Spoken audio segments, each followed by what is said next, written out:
یہ شہزادہ امن، یہ شہزادہ سبز قبا، اس میرے شہنشاہ کا تاریخ میں کردار لکھا گیا کہ اس میرے مولا نے صلح کی تھی، اور آج تک ہمیں دشمن جینے نہیں دیتا کہ حسن نے صلح کی تھی۔ لہذا شیعوں کو بھی چاہیے کہ اس بندے کے ساتھ نرم رویہ رکھیں، اس لیے کہ حسن نے صلح کی تھی۔ لفظ صلح بتاتا ہے کہ کبھی جنگ تھی،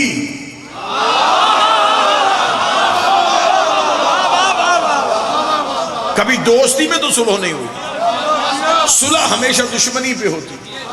صلح ہم بعد میں دیکھیں گے، پہلے تو اتنا تو مان تھا کہ دشمنی تھی تو اسی وجہ سے صلح ہوئی، اور جس کے دل میں لمحے کے لیے بھی ان کی دشمنی آئی ہو،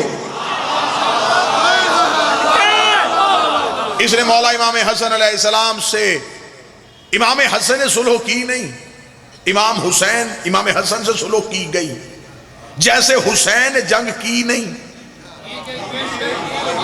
امام حسین سے جنگ کی گئی۔ مولا امام حسن علیہ السلام کو خود حاکم نے کاغذ اور قلم بھیجا کہ شرط تو لکھ، مان ہم لیتے۔ جب کاغذ قلم حسن کے پاس آئی، حسن تو پہلی جنگ جیت گئے، جو جاگ رہا ہے اس کا تو میں ضامن نہیں ہوں۔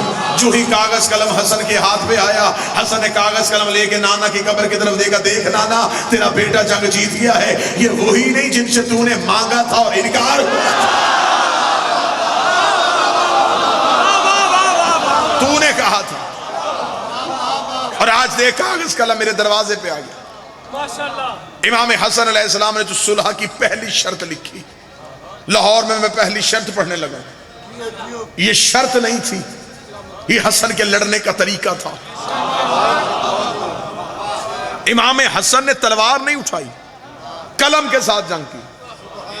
اتنا گہرا زخم دیا ملوکیت کو کہ آج تک ملوکیت حسن کا دیا ہوا زخم بھر نہیں رہی۔ کیا زخم دیا؟ امام حسن نے پہلی شرط کیا لکھی؟ جو نوجوان بچے بیٹھے، امام حسن کا پہلی شرط، آج کے بعد حاکم سنت قرآن و سنت پہ عمل کرے گا۔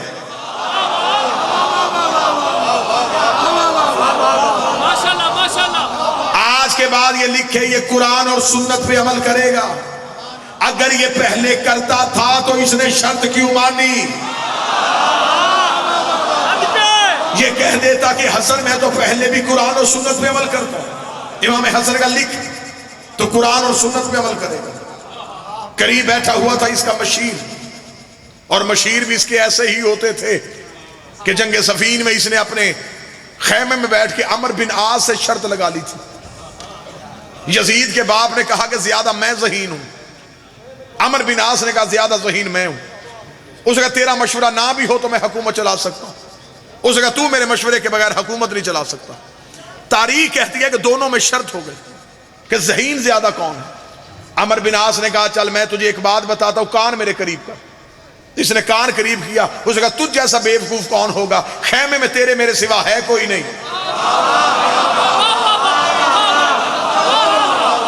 جہاں عقل کے فیصلے ایسے ہوتے ہوں، وہاں حجت کا مقابلہ کیسے ہو سکتا؟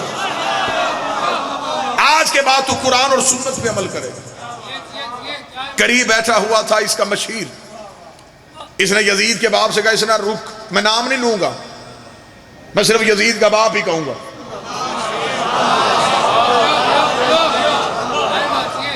سائیکل چور کو بھی پولیس والے پکڑ لیں تو کان سے پکڑ کے پہلا سوال کرتے ہیں، کس کا بیٹا ہے؟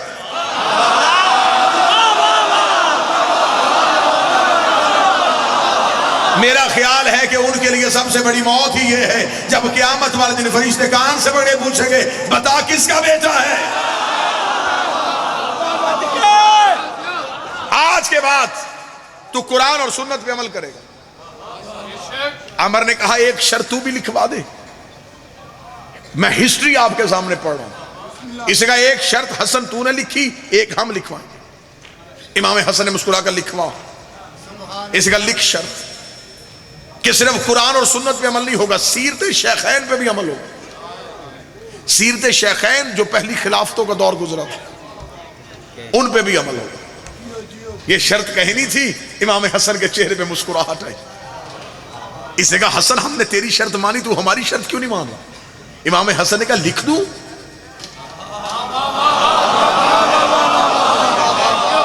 کتنا باریک جملہ آنے لگا. میں ابھی سماعتوں کا امتحان لوں گا. کون بندہ ہے جو ذہنی طور پہ مجلس میں بیٹھا؟ مخدوم ناصر شاہ جی امام حسن نے کہا لکھ دوں شرط؟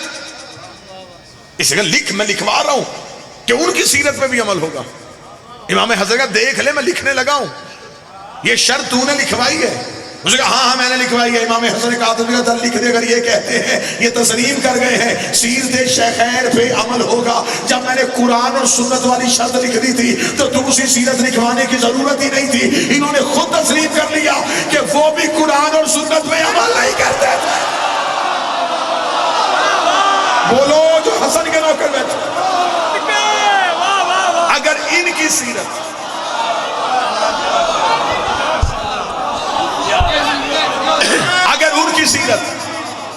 قرآن اور سنت کے مطابق تھی تو علیحدہ شرط لکھوانے کی ضرورت ہی نہیں. حاکم کے چہرے پہ موت کا پسینہ آیا. امام حسن نے کہا میری باری ہے، اگلی شرط میں لکھواؤں گا. حسن نے کہا پھر اس شرط کے بعد میں کوئی شرط نہیں لکھواؤں گا. حاکم نے کہا لکھوا، آخری شرط کون سی لکھوانا چاہتا ہے؟ امام حسن کے چہرے پہ علی والا جلال آیا. پھر میں تیسری شرط لکھوں گا، تخت تاج چاہیے نا، اٹھاؤ تخت اور تاج. آج کے بعد کوئی کتا منبر میں میرے بابے علی کو نہیں بھونکے گا. اٹھاؤ لے جاؤ اپنی حکومت. آج کے بعد کوئی بھی میرے بابے علی کو نہیں بھونکے. نماز جمعہ کے خطبوں میں میرے مالک علی کے خلاف بکواس کی جاتی تھی.